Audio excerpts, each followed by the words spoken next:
तो ओम नमः शिवाय, श्री शिवाय नमस्तुभ्यम, जय श्री महाकाल। जी हाँ भक्तों, क्या आपके भी घर में कोई ऐसा व्यक्ति है जिसका विवाह नहीं हो पा रहा? आप लोग बहुत ज़्यादा परेशान हैं उसके विवाह को लेके कि आखिरकार इस व्यक्ति का जो विवाह है वो क्यों नहीं हो पा रहा। तो आपको परेशान होने की बिल्कुल भी आवश्यकता नहीं है, क्योंकि आज जो मैं आपको उपाय बताने वाला हूँ, अगर उसको ध्यान से सुन के और अच्छे तरीके से कर लिया आप लोगों ने, तो अवश्य रूप से आपके घर का जो कोई भी व्यक्ति है, जो कोई भी सदस्य है जिसका भी विवाह नहीं हो पा रहा, अवश्य रूप से उसका जो विवाह है वो होना ही होना है।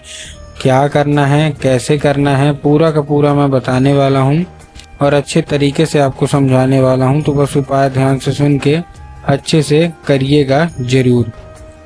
देखिए, आपको भी पता है कि पूज्य गुरुदेव की जो कथा होती है उसमें लाखों की भीड़ आती है। कैसे भीड़ आती है? लाखों की भीड़ आती है।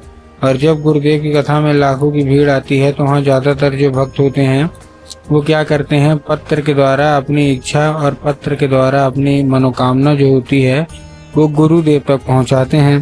तो अभी गुरुदेव की कथा चल रही थी, आज से 4 से 5 महीना पहले की बात है।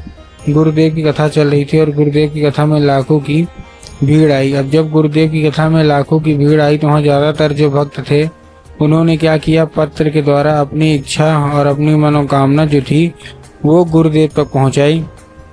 अब जैसे ही गुरुदेव के पास पत्र पहुंचा और गुरुदेव ने पत्र पढ़ा तो वहाँ गुरुदेव ने देखा कि ज़्यादातर जो भक्त हैं उनकी क्या है, केवल और केवल एक ही इच्छा और एक ही मनोकामना है कि गुरुदेव, हमारे घर का एक व्यक्ति है, इसका विवाह नहीं हो पा रहा। हम लोग बहुत ज़्यादा परेशान हैं इसके विवाह को लेके, इस व्यक्ति का विवाह हो जाए, लेकिन कोई ना कोई अड़चन, कोई ना कोई समस्या आ रही है और इसका जो विवाह है वो होने का नाम ही नहीं ले रहा। कृपया करके कोई उपाय बता दें ताकि इस व्यक्ति का जो विवाह है वो हो जाए। अब जैसे ही गुरुदेव ने ये देखा तभी गुरुदेव ने 2 से 3 उपाय बताए और कहा केवल और केवल ये उपाय कर लेना। और उपाय बताया भी इसलिए कि उसमें बहुत सारे लोगों की, मतलब ऐसा था बहुत सारे लोगों का कि गुरुदेव, हमने बहुत ज़्यादा पंडितों को दिखाया, बहुत ज़्यादा कुंडली मिलवाई, हर एक चीज़ करवाया, लेकिन अभी तक विवाह नहीं हो पा रहा, कृपया करके कोई उपाय बताएं। अब जब गुरुदेव ने ये देखा तब गुरुदेव ने 2 से 3 उपाय बताए तो लोगों ने जा के इस उपाय को घर में करना शुरू कर दिया। अब जैसे ही लोगों ने जा के इस उपाय को घर में करना शुरू कर दिया, वही लोग गुरुदेव की कथा में मात्र 1 से 1.5 महीने के बाद वापस आए। अब जब वही लोग गुरुदेव की कथा में वापस आए तो उन्होंने क्या किया, फिर से एक बार गुरुदेव को पत्र लिखा।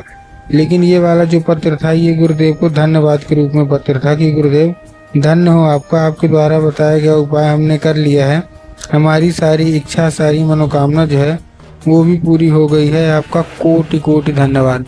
तो देखिए, जो लोग भी मेरी आवाज़ सुन रहे हैं ना, अगर आपको भी जानना है कि आखिर ऐसा कौन सा उपाय है जिसको करने मात्र से इच्छा मनोकामना जो है वो पूरी हो जाती है, तो चलिए हम बताते हैं आपको आज की इस वीडियो के माध्यम से कि आपको करना क्या है। तो देखिए, जो हमारा सबसे पहला उपाय है, इस उपाय में आपको करना क्या है, आपको लेना है 3 काली मिर्च और साथ में आपको लेना है 1 धतूरा। 3 काली मिर्च ले लिए और साथ में आपने 1 धतूरा ले लिया। धतूरा लेने के बाद आपको करना क्या है, जैसे आपने धतूरा लिया, धतूरा लेने के बाद आपको केवल और केवल एक काम करना है। जैसे आप धतूरा लेंगे, धतूरा लेने के बाद आपको अपने बच्चे के हाथ में देना है, उसको भेज देना है कहाँ, सीधा सीधा शिव मंदिर। अब जैसे ही आपको बच्चा शिव मंदिर पहुँचेगा, शिव मंदिर पहुँचने के बाद उसको बोलिएगा कि दक्षिण दिशा में खड़ा हो जाए और उत्तर की ओर अपना चेहरा कर ले। अब देखिए, दक्षिण और उत्तर में ना बहुत सारे लोग कंफ्यूज होते हैं कि दक्षिण क्या है, उत्तर क्या है, हमको थोड़ा साफ साफ बताओ। तब गुरुदेव ने साफ साफ बताया है कि आप जिस भी शिव मंदिर जा रहे हैं उस शिव मंदिर का जिधर साइड जलाधारी होगा, आपको अपना चेहरा उधर साइड करके खड़े हो जाना है। ठीक, खड़े हो गए। खड़े होने के बाद आपको करना क्या है, एक नाम लेके, कौन सा, महादेव का बहुत ही सुंदर सा नाम है, श्रम्भेश्वर महादेव। तो आपको करना क्या है, आपको श्रम्भेश्वर महादेव का नाम लेके और उन्हीं का स्मरण करके आपको चुपचाप अर्पित कर देना है, बस। पूज्य गुरुदेव कहते हैं कि अगर आपने ऐसा कर लिया तो अवश्य रूप से इच्छा मनोकामना पूरी होनी ही होनी है। ये था हमारा कौन सा, ये था हमारा ठीक पहला उपाय। अब हम चलते हैं अपने दूसरे उपाय की ओर और ये आखिरी उपाय हमारा होने वाला है।